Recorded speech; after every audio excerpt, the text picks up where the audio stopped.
Et on commence fort avec ce sanctuaire Shinto au loin. Alors c'est, on va passer sous le torii, qui est grand et magnifique.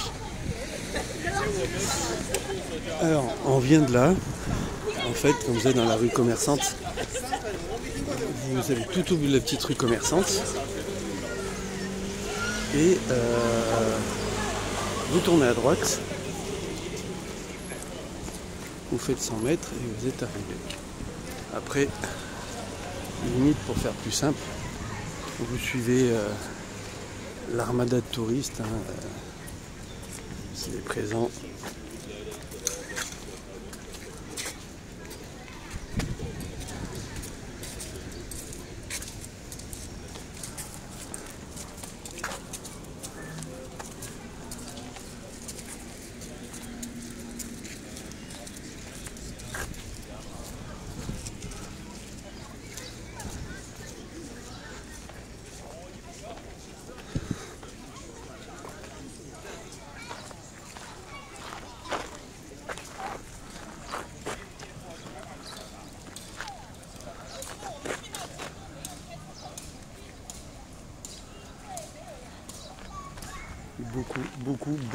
Beaucoup de touristes chinois.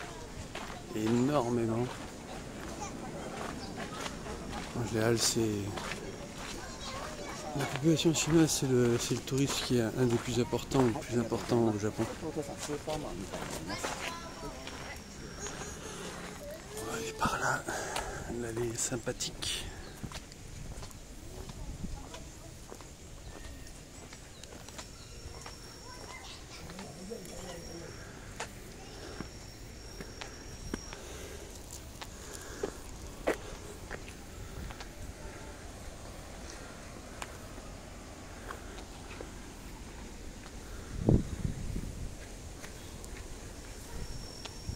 Magnifique.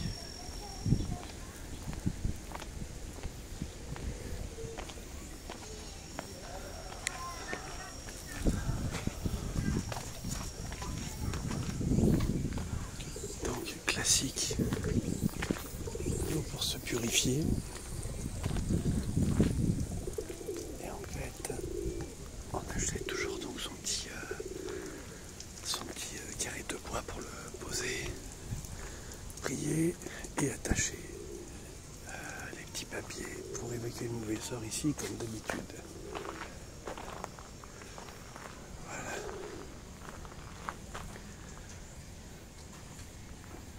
Donc on les voit ici. Est-ce qu'on peut faire le tour ou pas? On va voir comment ça se passe. Ça mène au bout de toute façon.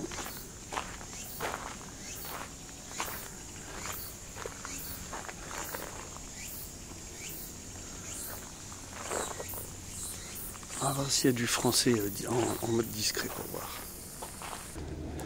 Allez, on revient sur l'allée principale. Donc il y avait toutes les langues, hein. Il y avait de l'espagnol, il y avait de l'allemand, il y avait du chinois, du coréen et du thaï. Il y avait un français. Il y avait de l'anglais, enfin voilà, il y avait vraiment un petit peu de tout quand même. L'allée principale avec toutes les petites échoppes évidemment. On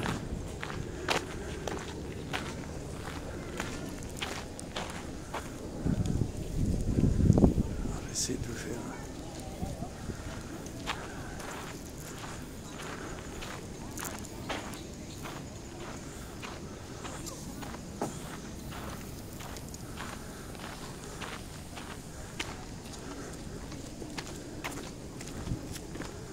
Les petites échoppes qui se mettent tout doucement en place. On va en profiter du coup que ce soit relativement tôt le matin pour, comme on n'est pas loin,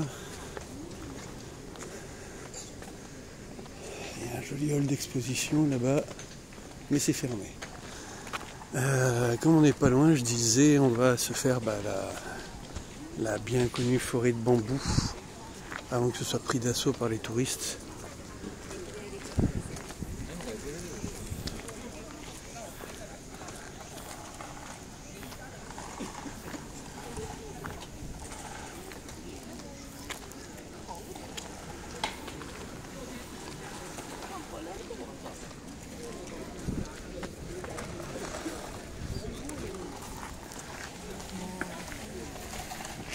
des jardiniers qui officient avec des chaussures, je ne sais pas si vous les verrez à l'image,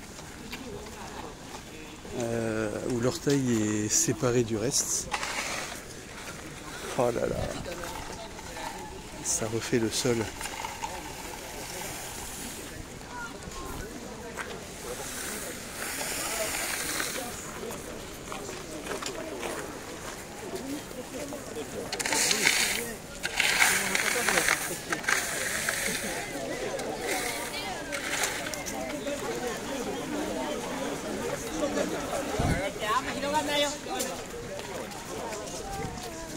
Les bâtiments sont magnifiques. Ah, je vois qu'il y a, enfin moi j'appelle ça un râtelier, un endroit où sont entreposés les tonneaux de saké. Un bâtiment en réfection.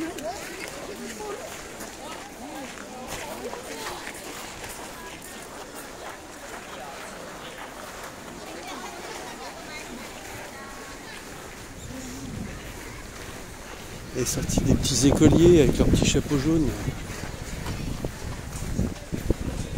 Alors.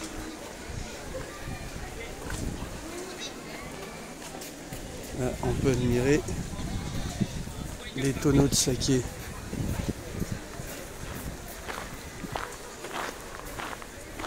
On va s'approcher vite fait.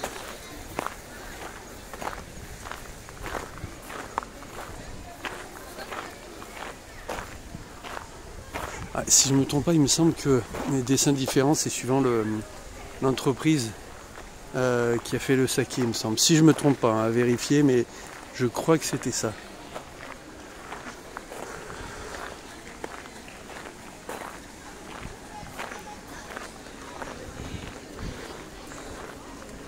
Un anneau de Sonic.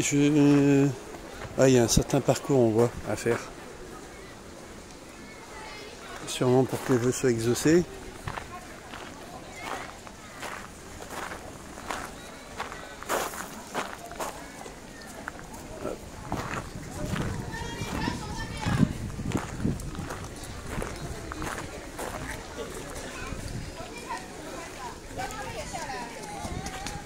Et cette montée qui, je pense, se mérite.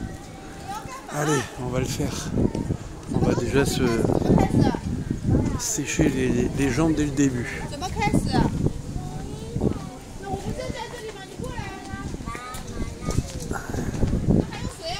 Ah, c'est pas mondé de vieux, hein.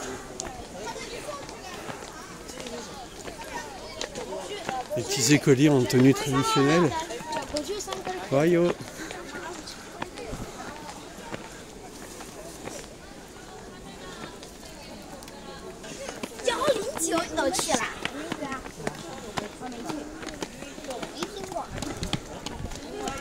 Vous entendez beaucoup de Chinois. Donc les écoliers, comme d'hab, les garçons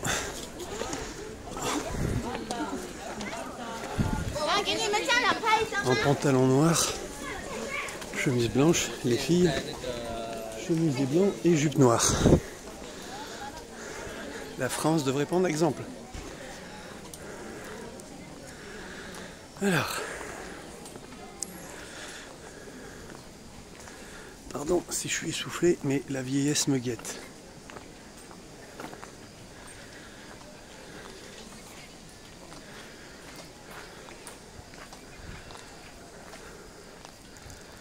On se voit bien comme dans Tenchu et autres jeux comme ça, à passer de toit en toit.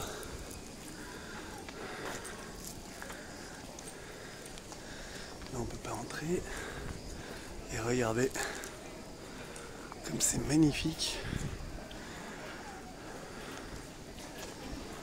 Toujours avec ces petits panneaux.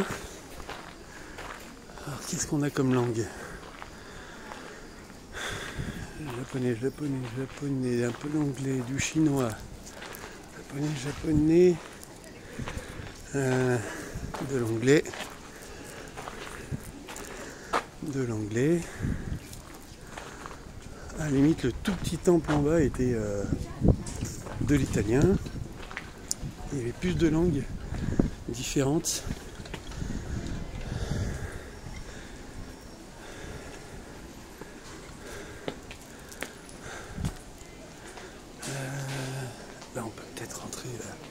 pas marqué qu'on pouvait pas rentrer, donc c'est qu'on peut rentrer.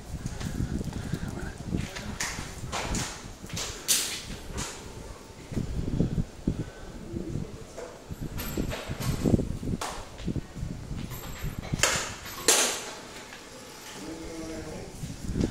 Il y a un garde, on va éviter de se faire remarquer.